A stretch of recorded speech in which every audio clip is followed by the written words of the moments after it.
वर्तमान में राजस्थान के 10 सबसे ज़्यादा पढ़े लिखे नेता कौन है? नंबर 1, आइए जानते हैं इस वीडियो में। काउंटडाउन की शुरुआत करते हैं नंबर 10 से। नंबर 10 पर हैं कर्नल राज्यवर्धन सिंह राठौड़ जी।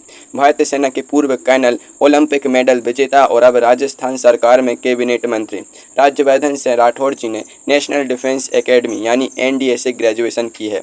मिलिट्री स्ट्रेटजी और डिफेंस मैनेजमेंट में इनकी ट्रेनिंग कमाल की है। अब राजनीति में आए हैं तो दुश्मनों की जगह विरोधियों पर निशाना साधते हैं। जब विधानसभा में विपक्ष इन पर राजनीतिक हमले करता है तो राठौड़ जी अपनी मिलिट्री ट्रेनिंग का इस्तेमाल करके वैसे ही डिफेंस करते हैं जैसे बॉर्डर पर किया जाता है। राजनीति के मैदान में अच्छों के छक्के छुड़ाने वाले राठौड़ जी की फाइल एकदम कड़क है। सेना के कड़े अनुशासन से निकलकर राजनीति के इस दलदल में पैर जमाना हर किसी के बस की बात नहीं होती, लेकिन इनकी शिक्षा और ट्रेनिंग इन्हें भीड़ से बिल्कुल अलग खड़ा करती है। कर्नल साहब इसी कड़क प्रोफाइल की वजह से विपक्ष भी इनके सामने बात करने से पहले 10 बार सोचता है। राजनीति में भले ही लोग उंगली पर नचाने की कला सीखते हैं, लेकिन राठौड़ जी आज भी अनुशासन का पाठ पढ़ाते हैं। अब कर्नल साहब के कड़े अनुशासन से निकलकर चलिए सीधे चलते हैं राजशाही ठाट बाट की ऊंची डिग्री की तरफ। अगला नंबर एक ऐसी महिला नेता का है जिनका रसूख और पढ़ाई दोनों ही बड़े दमदार हैं। सोचे कौन हो सकती है? नंबर 9 पर आती हैं राजस्थान की पूर्व मुख्यमंत्री वसुंधरा राजे जी। मुंबई के मशहूर सोफिया कॉलेज से इकोनॉमिक्स और पॉलिटिकल साइंस में BA ऑनर्स करने वाली वसुंधरा जी की पढ़ाई बेहद ठोस है। अब अर्थशास्त्र पढ़ा है तो बजट का गणित तो उंगलियों पर होगा ही। राजनीति में किस विधायक को कितनी तवज्जो देनी है और सत्ता का संतुलन कैसे बनाना है, इसमें इनकी पढ़ाई साफ नजर आती है। अक्सर लोग सोचते हैं कि राजघरानों के लोग सिर्फ हुकूमत करना जानते हैं, लेकिन महारानी साहिबा ने किताबों से भी गहरा नाता रखा है। इनके विरोधी भी मानते हैं कि जब वसुंधरा राजे जी विधानसभा में आंकड़े पेश करती हैं तो अच्छे दिग्गजों के पसीने छूट जाते हैं। अर्थशास्त्र की समझ और राजनीति विज्ञान का तजुर्बा मिलकर इन्हें राजस्थान की राजनीति का एक बेहद शातिर खिलाड़ी बनाता है। चुनावी शतरंज की बिसात पर कौन सा मोहरा कब चलना है यह इन्हें बखूबी पता है। इनकी डिग्री भले ही मुंबई की हो, लेकिन राजनीति के सारे दांव पेच इन्होंने राजस्थान की मरुभूमि से ही सीखे हैं।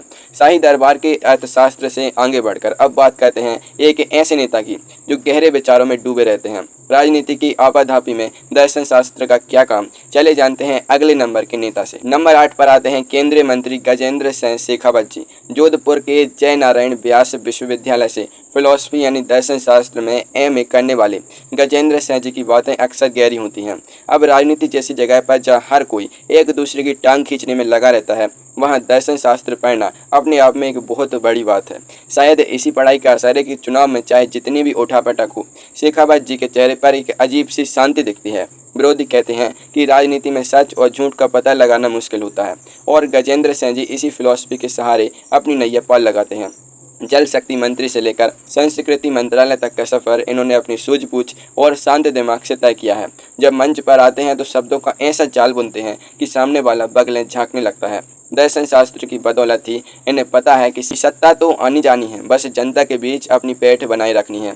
दर्शन शास्त्र की गहराइयों से निकलकर अब वापस आते हैं राजस्थान के उस नेता पर जो जादूगरी में माहिर है।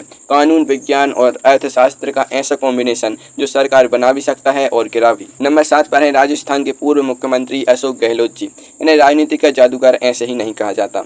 इनके पास BSc, MA इकोनॉमिक्स और LLB यानी कानून की डिग्री है। विज्ञान ने इन्हें लॉजिक सिखाया, अर्थशास्त्र ने बजट का जादू और कानून ने विरोधियों को कोर्ट कचहरी के चक्करों में फंसाने का रास्ता दिखाया। अशोक गहलोत जी जब अपनी जादूगरी की पोटली खोलते हैं तो अच्छे राजनीतिक पंडित दांतों तले उंगली दबा लेते हैं। अर्थशास्त्र की ऐसी समझ है कि मुफ्त योजनाओं का ऐसा जाल बुनते हैं जिससे जनता भी खुश और खजाना भी मैनेज। कानून की पढ़ाई की वजह से इन्हें पता है कि किस नियम के तहत किसको घेरना है। जब भी इनकी सरकार पर संकट आया, इन्होंने अपनी इसी तहरी शिक्षा का इस्तेमाल करके संकट मोचक की भूमिका निभाई। इनके शांत चेहरे के पीछे कितना तेज दिमाग चलता है, इसका अंदाजा इनके विरोधी भी नहीं लगा पाते। जादूगर के चित्रकोण से आगे बढ़ते हैं और सीधा चलते हैं 7 समंदर पार। अगला नंबर एक ऐसी युवा नेता का है जो विदेश से डिग्री लेकर आई है और राजस्थान के बड़ों को घुटने टेकने पर मजबूर कर देती हैं। नंबर 6 पर हैं दिव्या मदेरणा जी। मारवाड़ के दिग्गज मदेरणा परिवार की यह कड़क नेता यूनाइटेड किंगडम की नॉटिंघम यूनिवर्सिटी से इकोनॉमिक्स में पोस्ट ग्रेजुएट है। लंदन की ठंडी हवाओं से निकलकर राजस्थान की तपती धूप में रैलियां करना और अधिकारियों की क्लास लगाना दिव्या जी का सिग्नेचर स्टाइल है। विदेशी यूनिवर्सिटी से पढ़ी लिखी दिव्या जी जब हिंदी और अंग्रेजी में के घालमेल से अफसरों को डांटती हैं तो अच्छे अधिकारी पानी मांगने लगते हैं। इनकी आर्थिक समझ और विदेशी पढ़ाई इन्हें बाकी ग्रामीण नेताओं से बिल्कुल अलग बनाती है। विधानसभा में जब खड़ी होती हैं, अपनी ही सरकार या विपक्ष पर सवाल दागती हैं, तो पूरा सदन शांत हो जाता है। राजनीति के पुराने चावल भी इनके तेवरों के आगे फीके पड़ जाते हैं। दिव्या जी ने दिखा दिया है कि विदेशी डिग्री सिर्फ कॉरपोरेट ऑफिसों के लिए नहीं होती, इसका इस्तेमाल राजस्थान की खांटी राजनीति में भी बखूबी किया जा सकता है। विदेशी डिग्री की बात चली है तो कॉरपोरेट लुक वाले उस पोस्टर बॉय को कैसे भूल सकते हैं, जिनकी अंग्रेजी और मैनेजमेंट के दीवाने पूरे देश में हैं। चले चलते हैं अगले नंबर की तरफ। नंबर 5 पर आते हैं सचिन पायलट जी। दिल्ली के सेंट स्टीफेंस कॉलेज से ग्रेजुएशन के बाद इन्होंने दुनिया के सबसे महंगे और प्रतिष्ठित बिजनेस स्कूलों में से एक अमेरिका के व्हाइटन स्कूल से MBA किया। अब कॉरपोरेट मैनेजमेंट की पढ़ाई करके सचिन पायलट जी राजस्थान के देहाती इलाकों में वोट मांगते हैं। इनकी इसी मैनेजमेंट स्किल की बदौलत इन्होंने 2018 में कांग्रेस को सत्ता की दहलीज पर लाकर खड़ा कर दिया था। हालांकि कॉरपोरेट के नियम राजनीति में हमेशा काम नहीं आते। पायलट जी ने व्हाइटन में क्राइसिस मैनेजमेंट तो पढ़ा होगा, लेकिन राजस्थान कांग्रेस की गुटबाजी को मैनेज करना किसी भी अमेरिकी किताब में नहीं लिखा था। इसके बावजूद युवाओं में इनका क्रेज और इनकी पढ़े लिखे नेता वाली छवि हमेशा बरकरार रहती है। जब ये मंच से नपे तुले शब्दों में अपनी बात रखते हैं तो विरोधी भी इनके सलीके की तारीफ करने को मजबूर हो ही जाते हैं। मैनेजमेंट और कॉरपोरेट स्टाइल की बातें बहुत हो गए, अब जरा जमीनी हकीकत पर आते हैं। क्या होगा अगर राजनीति के मरीजों का इलाज करने के लिए एक असली डॉक्टर ही मैदान में उतर आए। नंबर 4 पर हैं डॉक्टर किरोड़ी लाल मीणा जी। राजस्थान की राजनीति में इन्हें बाबा के नाम से जाना जाता है। सड़क पर धरना देना हो, लाठियां खानी हो या सरकार की नाक में दम करना हो, किरोड़ी लाल जी सबसे आगे रहते हैं।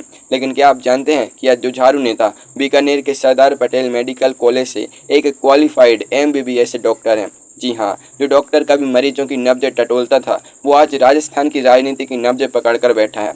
किरोड़ी लाल मीणा जी हर दूसरे महीने इस्तीफा देने की धमकी देती हैं, लेकिन इनकी डॉक्टर वाली डिग्री एकदम परमानेंट है। जब ये आंदोलन करने सड़कों पर उतरते हैं तो अच्छे अच्छे प्रशासनिक अधिकारियों का ब्लड प्रेशर बढ़ जाता है।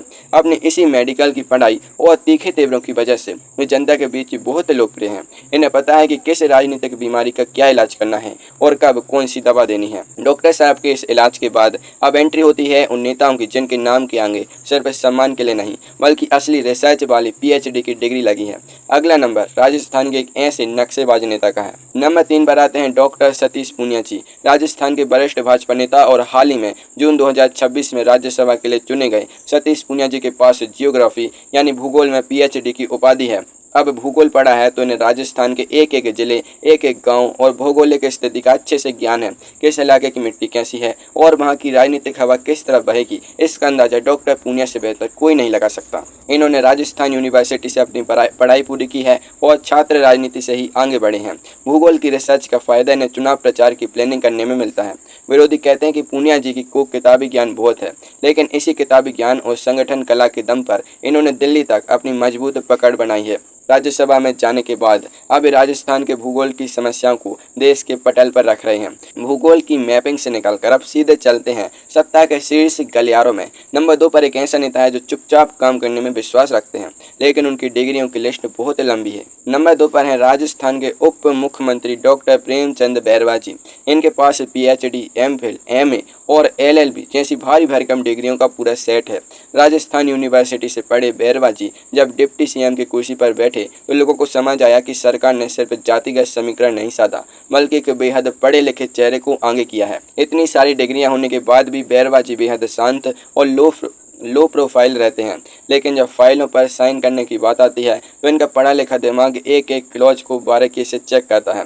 राजनीति के खिलाड़ी इन्हें भले ही सीधा समझे, लेकिन कानून और रिसर्च की पृष्ठभूमि होने के कारण इन्हें कोई भी अफसर गुमराह नहीं कर सकता। डिप्टी CM के रूप में ये राजस्थान की प्रशासनिक व्यवस्था को अपनी शिक्षा के दम पर सुधारने की कोशिश में जुटे हैं। अब समय आ गया है काउंटडाउन के विजेता यानी नंबर 1 का नाम जानने का। एक ऐसा नेता जो एक साथ प्रोफेसर भी है, साइंटिस्ट भी है, वकील भी है और साइकोलॉजिस्ट भी है। नंबर 1 पर आते हैं डॉक्टर CP जोशी जी। इनकी शैक्षणिक योग्यता देखकर अच्छे अच्छे प्रोफेसर भी पानी मांगने लगे। डॉक्टर CP जोशी जी के पास फिजिक्स में MSc, मनोविज्ञान यानी साइकोलॉजी में PhD और कानून में LLB की डिग्री है। राजनीति में आने से पहले ये उदयपुर यूनिवर्सिटी में बाकायदा प्रोफेसर थे और छात्रों को मनोविज्ञान पढ़ाते थे। अब आप खुद सोचिए, जिस नेता ने साइकोलॉजी में पीएचडी की हो उसे वोटरों का दिमाग पढ़ने में कितना समय लगेगा। फिजिक्स की मदद से ये राजनीतिक समीकरणों की गति और दिशा तय करते हैं, साइकोलॉजी से जनता की नब्ज पकड़ते हैं और कानून की मदद से विधानसभा में अध्यक्ष रहते हुए विरोधियों को नियमों के जाल में बांध देते हैं। केंद्र में कैबिनेट मंत्री से लेकर राजस्थान विधानसभा के अध्यक्ष तक डॉक्टर सीपी जोशी जी ने हर भूमिका में अपनी बुद्धिमत्ता का लोहा मनवाया है। राजस्थान की राजनीति में इनसे ज़्यादा पढ़ा लिखा और बहुमुखी प्रतिभा का धनी नेता फिलहाल दूसरा कोई नहीं है। इनकी इसी विद्वता की वजह से चाहे कांग्रेस हो या भाजपा, हर दल के नेता इनका बेहद सम्मान करते हैं।